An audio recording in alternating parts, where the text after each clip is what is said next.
पहली चीज़ कि ऐसा क्यों होता है कि हम चलते हैं रास्ते पर, समझ आती है और फिर वहीं आकर गिर जाते हैं, और फिर उठते हैं, फिर चलते हैं, फिर गिर जाते हैं।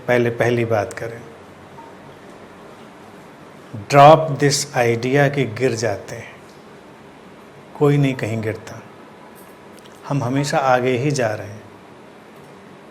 ये डाल दिया गया है लोगों के दिमाग में कि हम गिरते हैं, यानी कि कोई 10 दिन बहुत शांत रह रहा था और अचानक उसको गुस्सा आ गया, अचानक उसके अंदर कोई दुख आ गया, या अचानक उसके अंदर कोई और लहर उठ गई, तो मानता है कि वो 10 दिन की जो शांति थी वो बेकार गई, और ये तो देखो हम गुस्सा कर बैठे और ये हमने नहीं सोचा था, सब गड़बड़ हो गया, हम गिर गए।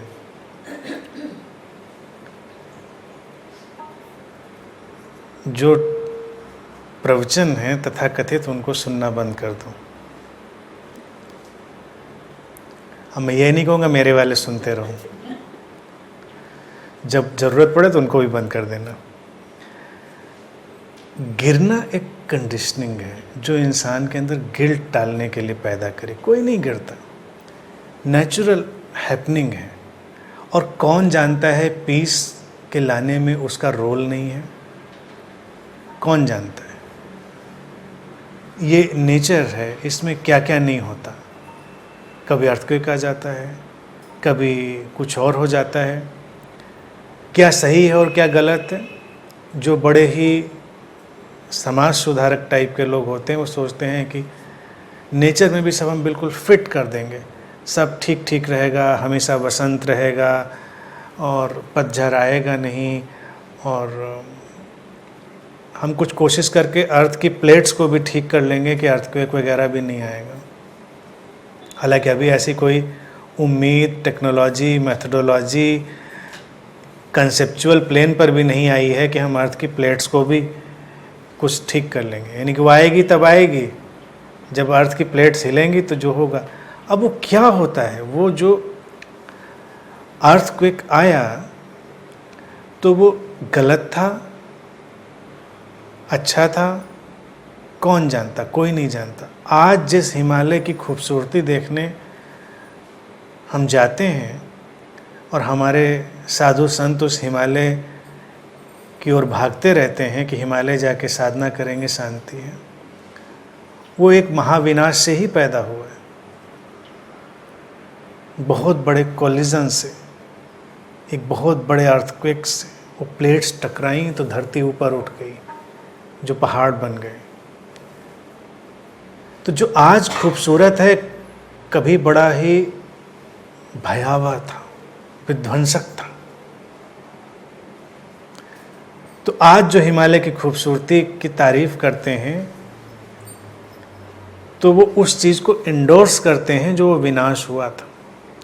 धरती के स्ट्रक्चर, एवोल्यूशन में हमको कोई परेशानी नहीं इन बातों में। अब वो लाखों करोड़ों साल पुरानी बात हो जाती है तो हमको लगता है ऐसा, चलो कोई बात नहीं, 10-15 दिन में बहुत परेशानी है। तो ये जो कोलिजन है हमारी इनर प्लेट्स का, जिससे कुछ उठता है, कुछ गिरता है, कुछ टूटता है, कुछ बिखरता है, इससे कुछ बन रहा है, वो नेचर हमसे ज़्यादा बेहतर जानती है। तो ये कंडीशनिंग गिराएं कि हम गिर गए, कोई नहीं गिरा। गुस्सा करने से कौन गिर जाता है? क्रोध करने से, या थोड़ी उदासी आ गई, थोड़ा डिप्रेशन आ गया, कौन गिर जाता है? तो पार्ट ऑफ द लाइफ है, नेचुरल है, ऐसा होता रहता है। बड़े बड़े ऋषि मुनियों को होता रहा। भारतीय अगर पौराणिक सारे आख्यान जो हैं, स्टोरीज हैं, उनको देखेंगे तो भारत के लोग बड़े ही कुशल थे। उन्होंने बता दिया कि ऋषि मुनियों को भी सब होता था, उदासी, विषाद, मोह, गुस्सा सब पकड़ता था उनको, फिर भी वो ऋषि थे, कभी ऐसा नहीं हुआ। तो एक तो इस चीज़ को हटाएं, वो पीस का प्रोसेस होगा। अब इन दो चीज़ों में पकड़ा किस चीज़ को आपने? गिर गए, उसको पकड़ा, भटक गए। और भारतीय दर्शन में एक शब्द भी चलता है, योग भ्रष्ट योगी, जैसे वो पुराना, वो आप पे नहीं लागू होता, लेकिन कई लोग उसके भी बड़े शिकार हैं कि योग भ्रष्ट हो जाता है। प्रैक्टिकल लाइफ में ऐसा नहीं होता है कि जो बच्चा इंटरमीडिएट पहुंच गया उसको दोबारा हम 10th में डाल दें, 8th में डाल दें। तो उसके लिए उसका पूरा ब्रेन वॉश करना पड़ेगा, कुछ उसकी सेल्स को हमको डिलीट करना पड़ेगा। अब जो मेमोरी आ गई उसको वो आ गई है, पीछे कहाँ से उसको ले जाएं? यानी अगर आप 40 साल के हो गए तो अब आपको दोबारा पकड़ के 15 साल में डाल दिया जाए, पॉसिबल है? पॉसिबल ही नहीं है। अब आगे ही जाएंगे, पीछे तो जाएंगे नहीं। तो हम लोग ऐसी जर्नी में हैं इवोल्यूशन में जहाँ हम आगे ही जा रहे हैं, पीछे जाने कोई रास्ता ही नहीं। फिलोसॉफिकली ये कहा जाता है कि अपने पीछे के ब्रिजेस जो हैं वो बर्न करके आगे जाओ। करेजियस लोगों को आगे जाते समय अपने पीछे के ब्रिजेस जो हैं, पुल, सेतु, उनको जला देना चाहिए, जिससे कभी पीछे लौटने की गुंजाइश न रहे। तो आप आगे ही जाएंगे। तो ये तो डिवाइस ऐसे है, लेकिन प्रैक्टिकल लाइफ में हम ऑटोमेटिकली ब्रिजेस बर्न होते रहते हैं, पीछे नहीं कोई जाता। तो गिल्ट ना लें उसका, एक तो ये बात है। गिर नहीं रहे हो, कार ड्राइव करके जाते हो, अचानक तुम्हारा जीपीएस ही गलत बता दे, या तुम बेध्यानी में गलत कहीं मोड़ दो, एक गलत मोड़ मुड़ जाएं, तो क्या होता है? हम आके उस पर रोना थोड़े रोते हैं। दोबारा फिर ट्रैक पर आ गए और घर लौट आए, बात ख़त्म हो गई। तो वो भी रास्ते में ही था, ट्रैक में ही था, भटके नहीं। यूँ तो लैंग्वेज कह सकते हैं कि थोड़ा भटक गए थे उधर से, लेकिन हम रास्ते पर ही थे, हम चल ही रहे थे। वो भी भटकना एक लैंग्वेज है, और आजकल के हमारे जीपीएस ने उसके लिए अच्छी लैंग्वेज दी है। दैट वाज री रूटिंग, नॉट भटकना, दैट वाज री रूटिंग।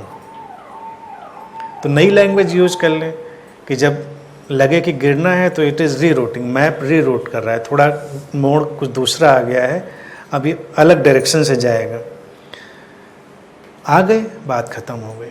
तो इस चीज़ को अब फोकस किस चीज़ पे करना है? फोकस करना है कि जो वो 10 दिन अच्छे वाले बीते,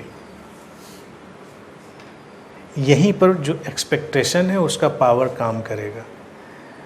अगर हम वो बीच का छोटा सा टुकड़ा उस पर फोकस करेंगे जिसको हमें लगता है कि भटकने जैसा था, तो बहुत परेशानी सभी की ज़िंदगी में आता है।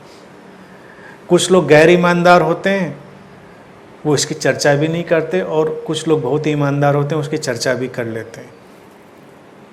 जो लोग हिपोक्रेट हो जाते हैं वो चर्चा भी नहीं करते, वो कहेंगे ठीक है, कोई बात नहीं, कोई बात नहीं। मैं ऐसे बहुत सारे गुरुओं को भी जानता रहा हूँ, बैठ के प्रवचन दे रहे हैं, सारी आम जिंदगी वाली भटकन उनकी है, लेकिन अब उन्होंने ठान लिया है कि उनको गुरु बन के रहना है, तो उसको छुपाना है उनको कि मुझे दुख नहीं होता, मुझे गुस्सा नहीं आता, मुझको परेशानी नहीं होती, मुझको पेन नहीं होता।